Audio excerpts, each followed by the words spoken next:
1 Thessalonians chapter 1 verses 5 through 10.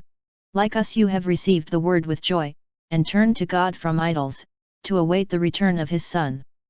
Brothers and sisters, you know what sort of people we were among you for your sake. And you became imitators of us and of the Lord, receiving the word in great affliction, with joy from the Holy Spirit, so that you became a model for all the believers in Macedonia and in Achaia. For from you the word of the Lord has sounded forth not only in Macedonia and in Achaia, but in every place your faith in God has gone forth, so that we have no need to say anything. For they themselves openly declare about us what sort of reception we had among you, and how you turned to God from idols to serve the living and true God and to await His Son from heaven, whom He raised from the dead, Jesus, who delivers us from the coming wrath. There were people in Thessalonica who believed that Paul was in the business of religion and preaching the gospel for what he could get out of it. In the early church, as in the present day, there were people who attempted to make money on their Christianity. They preach what the people want to hear, and in return for giving people permission to go against Christian doctrine they expect the collection basket to provide a substantial sum. You see, they are people of the world with a focus on wealth, not truth.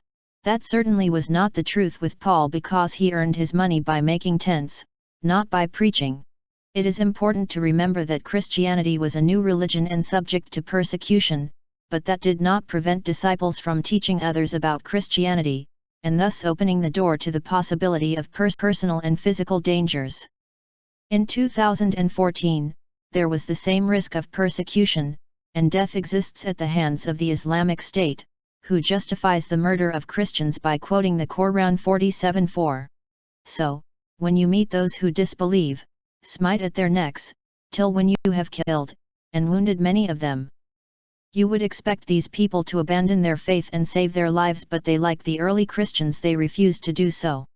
The Thessalonians were never ashamed to show they were Christians, and they knew they were placed here by God to serve others. Christians are called upon to serve the world, and to await the coming of Christ.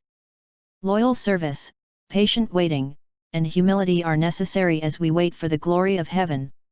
Humility leads to strength and not to weakness.